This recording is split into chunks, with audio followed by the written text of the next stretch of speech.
During what turned out to be the last time my late spouse Wayne was in the hospital, I left work here at the church one day and went up to visit with him in his room. I got there only to encounter him chastising a nurse over the fact that he was in one of those hospital beds with the rails on the sides and this alarm that would go off really loudly if he tried to get up on his own and go to the bathroom or something like that. He was feeling terribly, so understandably was not being exactly very nice, expressing himself in no uncertain terms, some of which I can't use here in the sacred space of our sanctuary today. His nurse kept a little smile on her face, listening to him until he seemed to have finished, and then said, "I understand. I've been in one of those beds myself, and I still can't let you get up on your own because you are at a high risk for falling, and I would be at a high risk for losing my license." So then Wayne tried pulling rank, informing her that he was a doctor and would be speaking with his hospital physicians and telling them that he didn't think the alarmed bed was really necessary.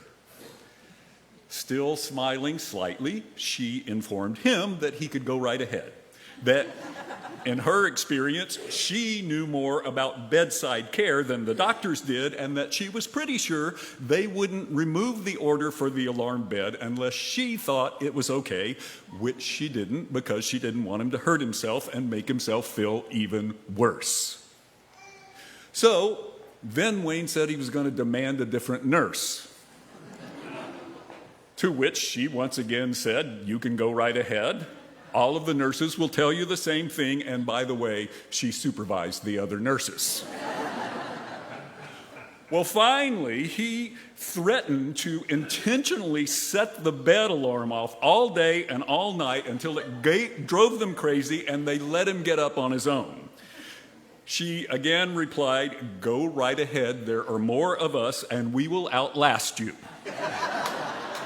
And if we have to, we'll get out the bed restraints."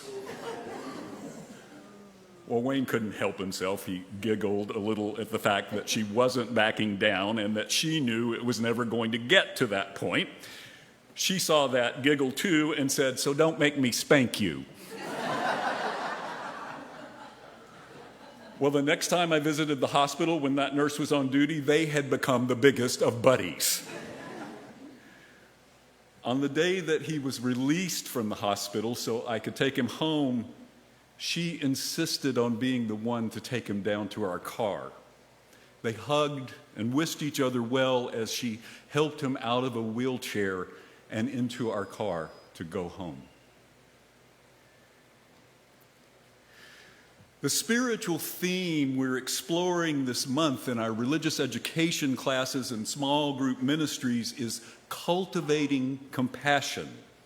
Now, we're putting a link in each Friday newsletter to a terrific packet of information on our monthly theme in case you want to delve into it even further. And as you may have noticed in our call to worship we read together earlier, compassion is one of this church's religious values. We describe compassion as to treat ourselves and others with love. I love that because it turns our value of compassion into an action, something we actually have to do. Compassion, then, is really about living love. That sounds familiar.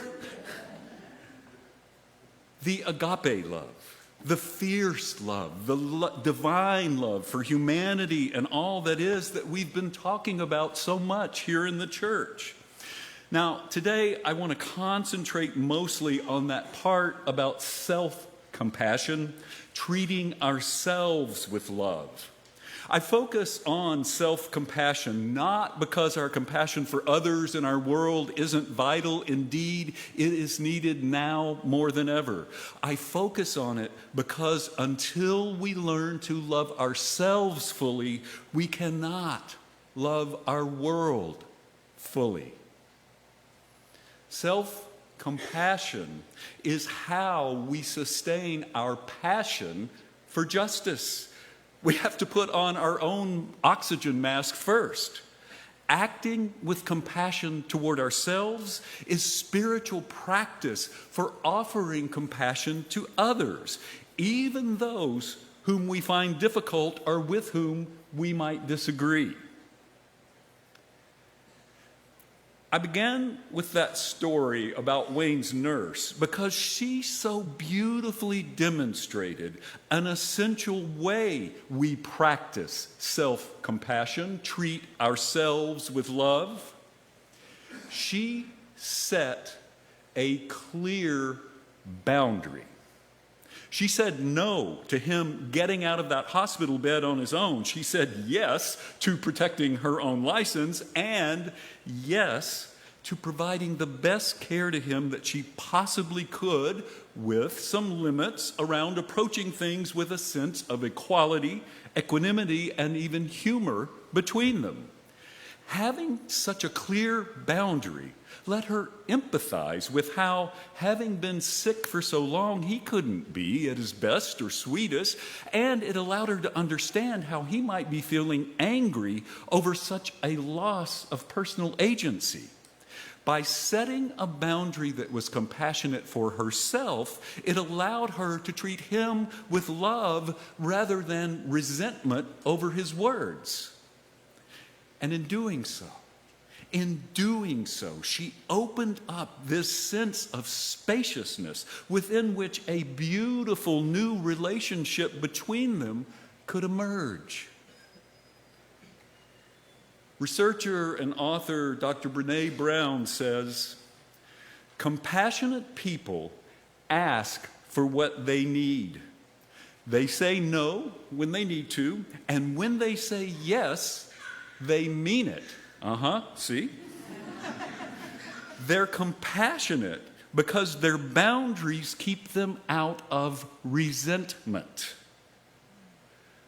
Practicing self-compassion begins with setting firm, clear boundaries, knowing what is important to us and what really is not, claiming our own needs and desires while knowing the difference between the two and releasing everything else, being aware of that to which we must say no, and just as importantly, that to which we can joyfully say yes. Once our boundaries are clear, it leaves open an amazing remaining spaciousness within which our compassion for others can be boundless. Now, in addition to setting boundaries, here are a few other practices for self-compassion. The first of them is to speak to ourselves as we would to a close friend. Most of us wouldn't say to a friend or loved one who was experiencing a challenging life situation, well, that's because you're a screw-up and it's all your fault, you should be ashamed. Why do we so often say something much like this to ourselves? Can we instead offer ourselves the comfort and support we would to a good friend? Next, embrace and offer compassion to our whole selves, including the parts of ourselves of which we may not be so proud or like so much, even if that's a past self. After all, we are each an ever-evolving process, so we never really leave behind who we used to be entirely. Now, here is an example of how I had to do this during my formation as a Unitarian Universalist minister. I was raised in a fundamentalist Southern Baptist church as a young child. Later, I rejected that religious belief system into which I had even been baptized. I rejected it because its tenets seemed, well, untenable to me. The problem was, for many years, I also rejected all spirituality along with it because I had felt hurt by that religion. So, for a hot minute after I became a Unitarian Universalist. When someone would ask me about my faith, my religion, it would go something like this. So, Unitarian Universalist. Never heard of that. Is that a real religion? To which I would reply something like, well, yes, but we're based heavily in science and reason and don't believe in a lot of hocus-pocus supernatural stuff. Hell, we don't even believe in hell. And then they would usually say, really? Then how do you get people to give money?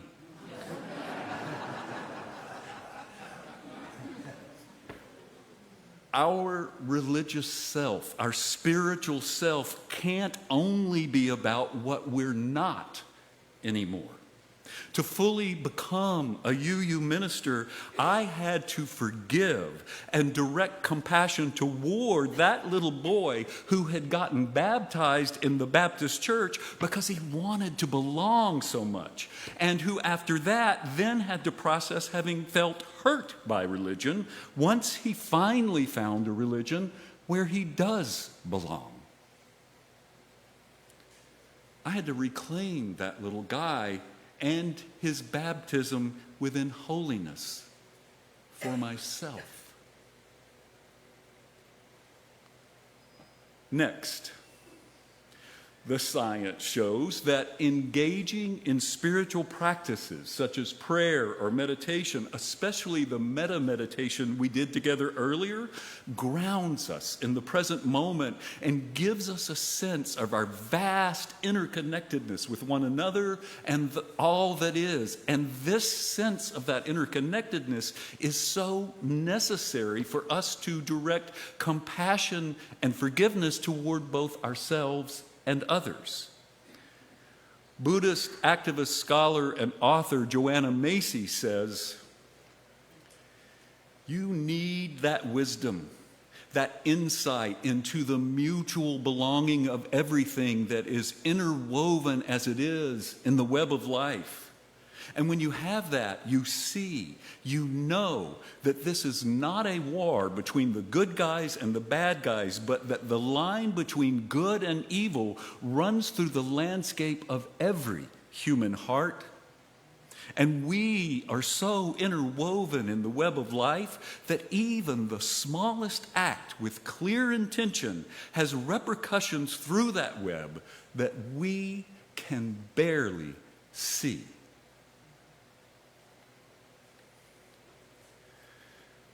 Well, finally, maintaining an awareness that there is this really cool synergy between self-compassion and practicing compassion more generally can help keep us focused.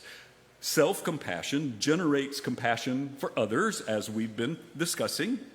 Acting compassionately towards others benefits us in multiple ways and nourishes our own love of self.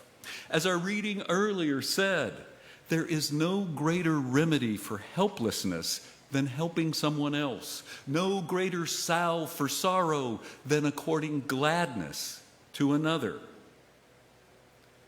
Research indicates that benefits from practicing compassion include psychological and relational benefits, reduced stress and anxiety, emotional resilience, increased life satisfaction, greater feelings of self-worth, less depression, deeper and more authentic relationships.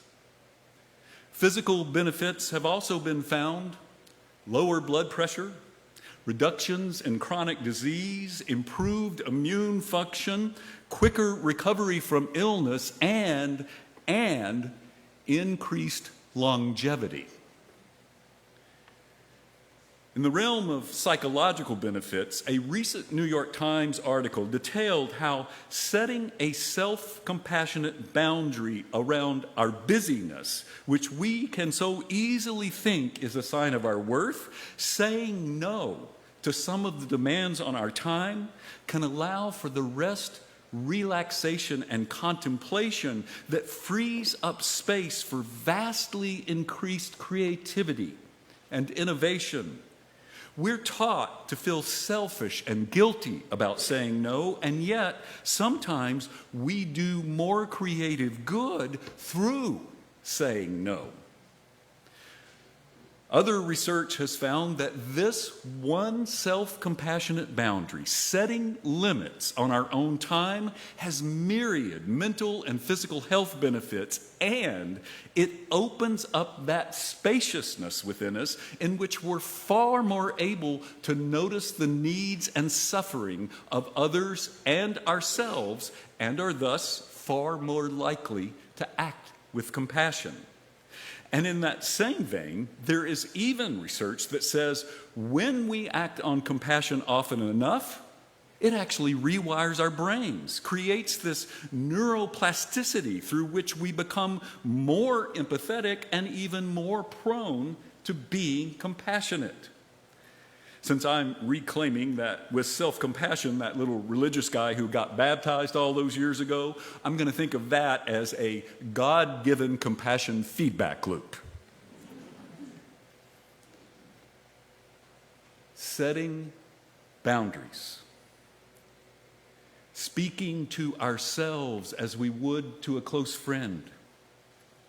Embracing our whole selves with love. Engaging in spiritual practices, remaining mindful of the interdependent nature of self-compassion and compassion for all.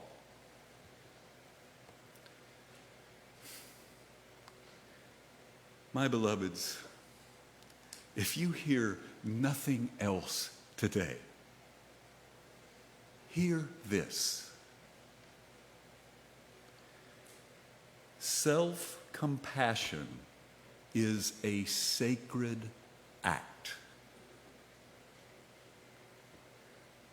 We cannot truly treat others with love until we treat ourselves with love.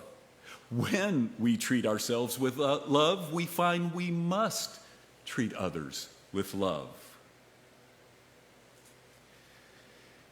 If God is an ocean of fierce love that flows through our universe, then this sacred act is how we manifest God within us, among us, and beyond us. Hallelujah.